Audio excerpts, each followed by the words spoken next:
Oh, di ba? Ganito yung pagmumukha natin. Kailangan natin burahin. Kailangan natin tanggalin. So,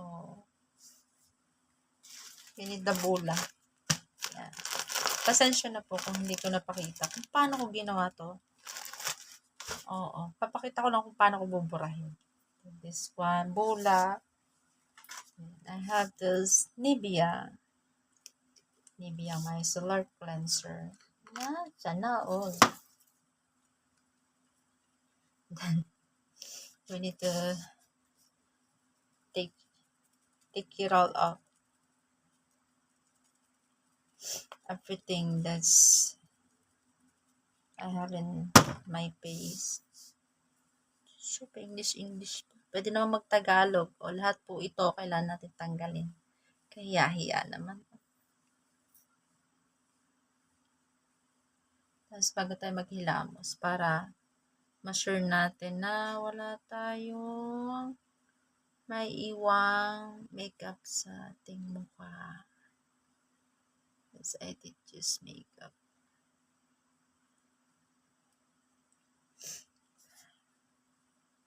Parang sinisipon na ako.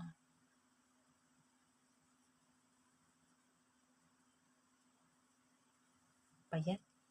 Dry.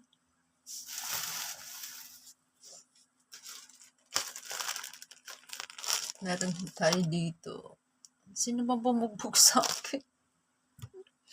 Sinasabi.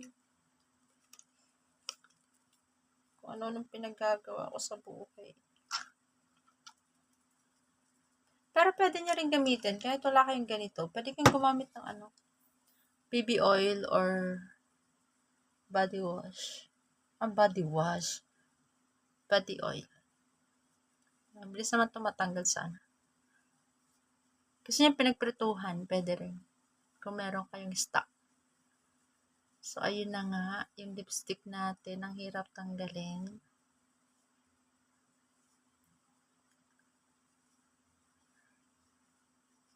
Yan sinasabi. Lipstick pa more.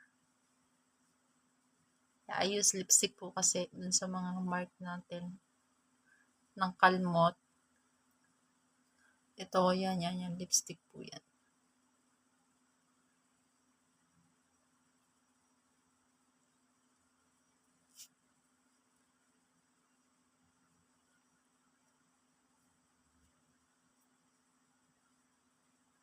Grabe. Diba, nag-aksaya ako ng lipstick.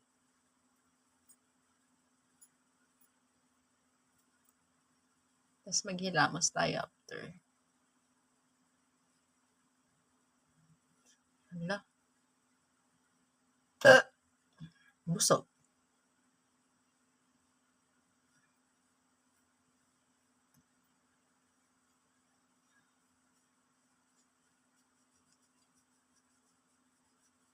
Hirap burahin.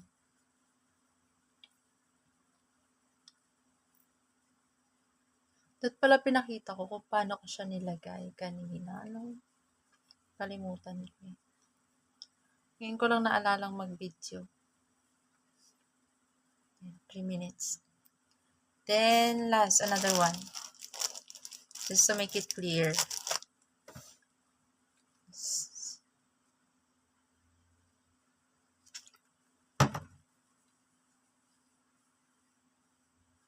Puro tagyawat na yung mukha ko. Wala. Nakakaya naman yung kadiliman ng kilikili. Diyos ko po.